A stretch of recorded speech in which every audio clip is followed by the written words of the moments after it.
acteur à jouer le rôle qui lui est dévolu.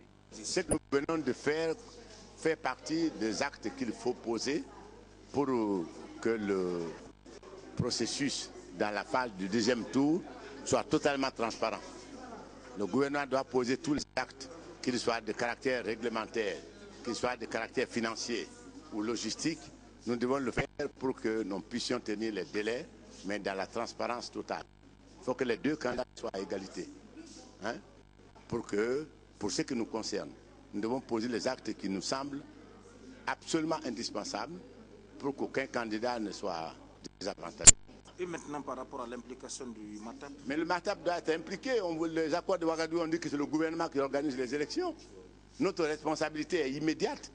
Celui qui ne le connaît pas, tant pis pour lui. Mais on dit que le gouvernement organise. On laisse à la CENI de le faire tant que c'est fait correctement. Si c'est correct, on corrige. C'est ça la question qui est posée.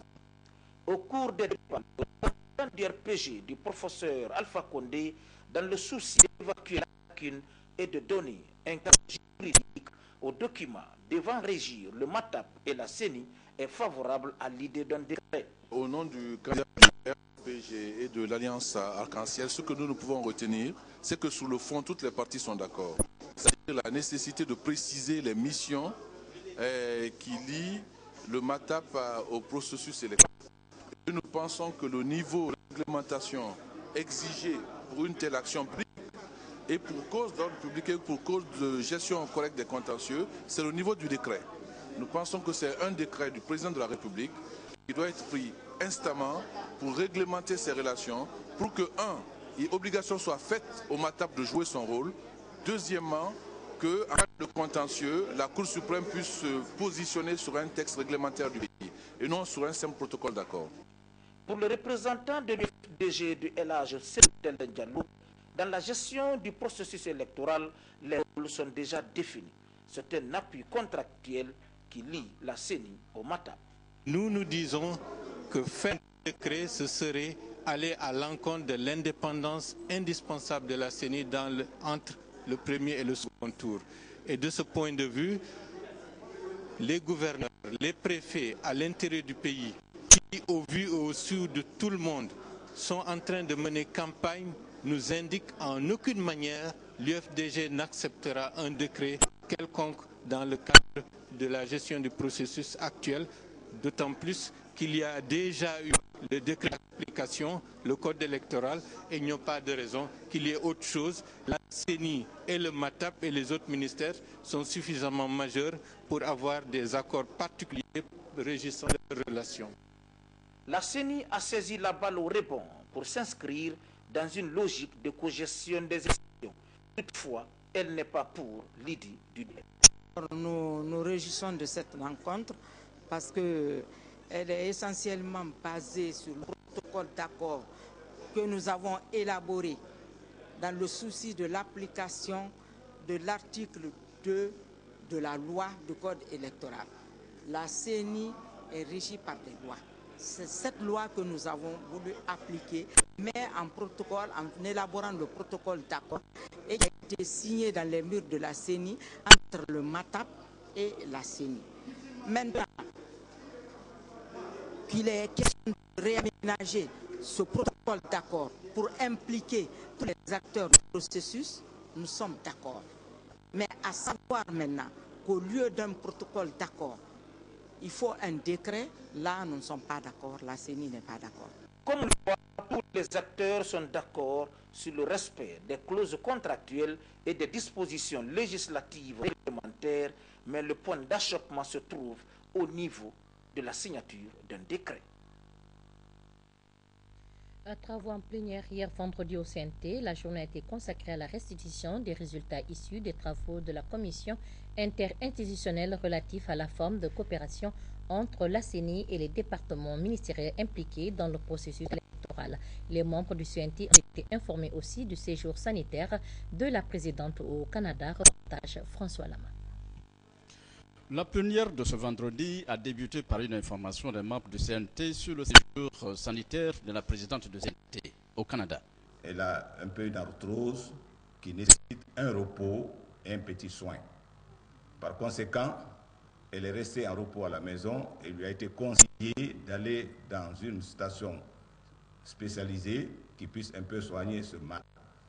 Donc, ainsi donc, elle a voyagé. Elle est en ce moment au Canada. Elle nous a appelés, elle va très très bien, il n'y a aucun problème, elle espère nous rejoindre très bientôt. Le deuxième vice-président du CNT a par la suite fait la restitution des travaux de la commission interinstitutionnelle sur le projet de l'acte de coopération entre la CENI et les départements ministériels impliqués dans le processus électoral. El-Haj Mamadou Saliou Silla a d'abord fait état des points d'accord qui ont été signés à l'unanimité par les représentants des institutions concernées. Nous avons estimé qu'il y avait un point qui était proposé, que le MATAP et la CENI préparent et exécutent le budget. Nous avons supprimé ce point, compte tenu de l'indépendance de la CENI.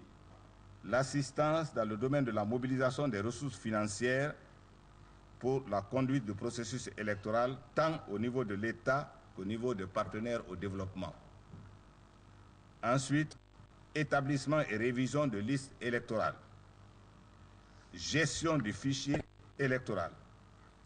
La conception, l'impression, la production et la mise à disposition des documents et matériels électoraux, l'élaboration et l'exécution du plan de communication électorale, l'élaboration et la publication des actes administratifs relatifs au processus électoral.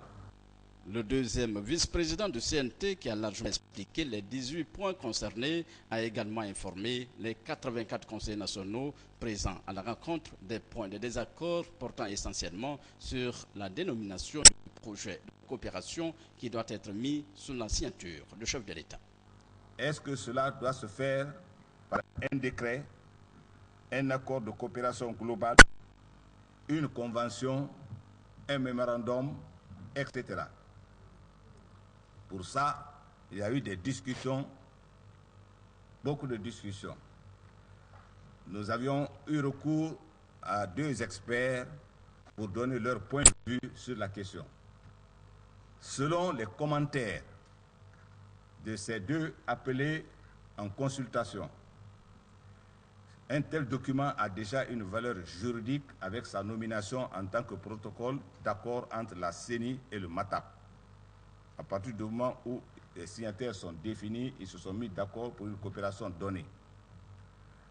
Il serait difficile de faire un décret pour l'application de l'article d'un article du code électoral, étant donné que le code électoral lui-même a été déjà promulgué par un décret. D'autres sujets relatifs aux mesures d'accompagnement des activités des membres du CNT discutés à huis clos ont mis fin à la rencontre. La journée, le 27 août, journée nationale de la femme guinéenne, sera célébrée en différé, mais la journée a été mise à profit pour procéder au lancement de la décennie de la femme africaine avec pour thème Femmes, paix et développement. La cérémonie a été présidée par la première dame de la République qui avait à ses côtés le premier ministre chef du gouvernement, des membres du gouvernement, des institutions nationales et internationales ainsi que les ONG et leaders politiques. Médine Konaté, Ngadi Keita. Entre les sexes à tous les niveaux de prise de décision et de l'autonomisation de la femme dans toutes les sphères en vue d'une transformation sociale qualitative. Tel est l'objectif visé de cette journée de la décennie de la femme africaine 2010-2020.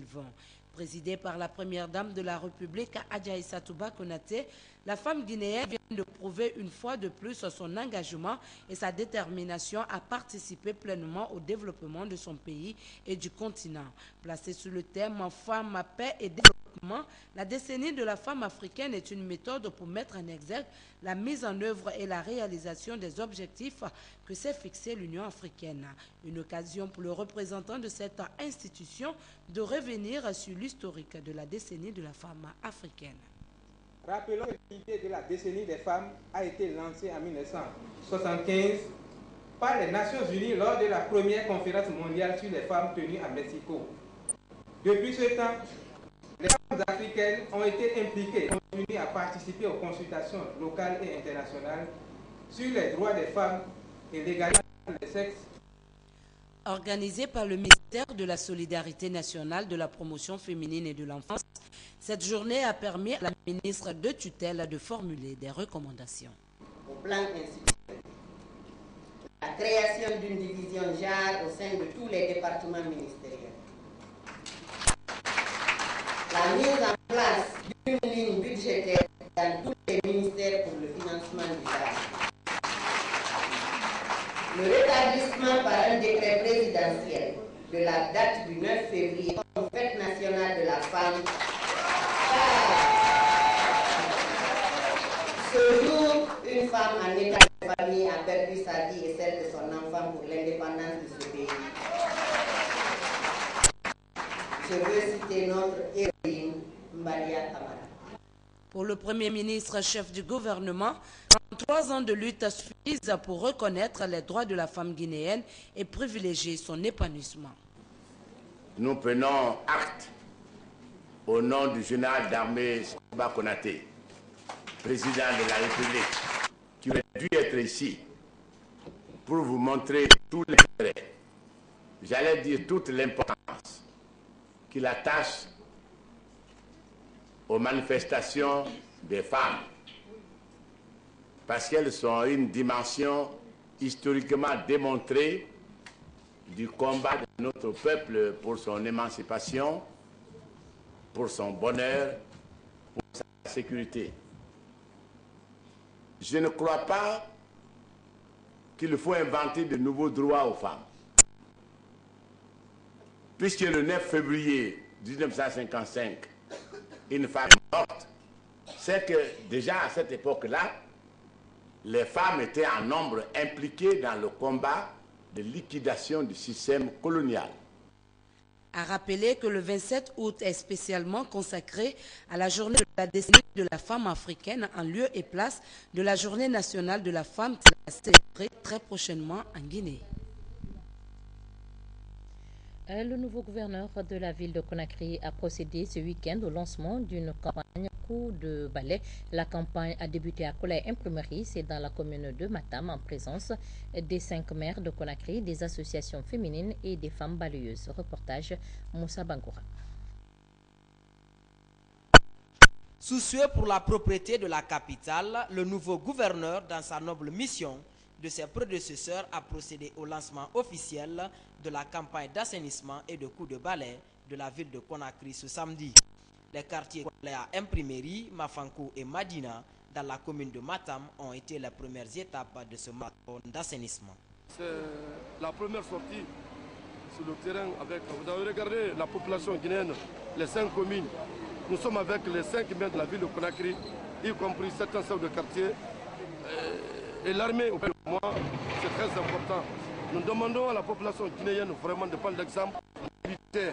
Ils ont abandonné tout au camp, ils sont venus auprès de leurs compagnons d'armes pour prouver à la population guinéenne, vraiment, le national, c'est pas tromper de la cible. Il fallait le moment, c'est très important que l'armée reste auprès de leurs camarades pour assainir la ville de Conakry. On est sorti massivement pour donner le coup d'envoi, pour que vraiment, à partir de la minute que la ville de Conakry est commandée par un militaire, donc tous les militaires de la République de Guinée se mis à la disposition du gouverneur de la ville de Conakry pour enseigner. Pour la première fois, l'armée guinéenne s'est dans le nettoyage de la capitale en commun accord avec le président de la transition, le général Sékouba Konaté, un acte hautement apprécié par les habitants de cette localité.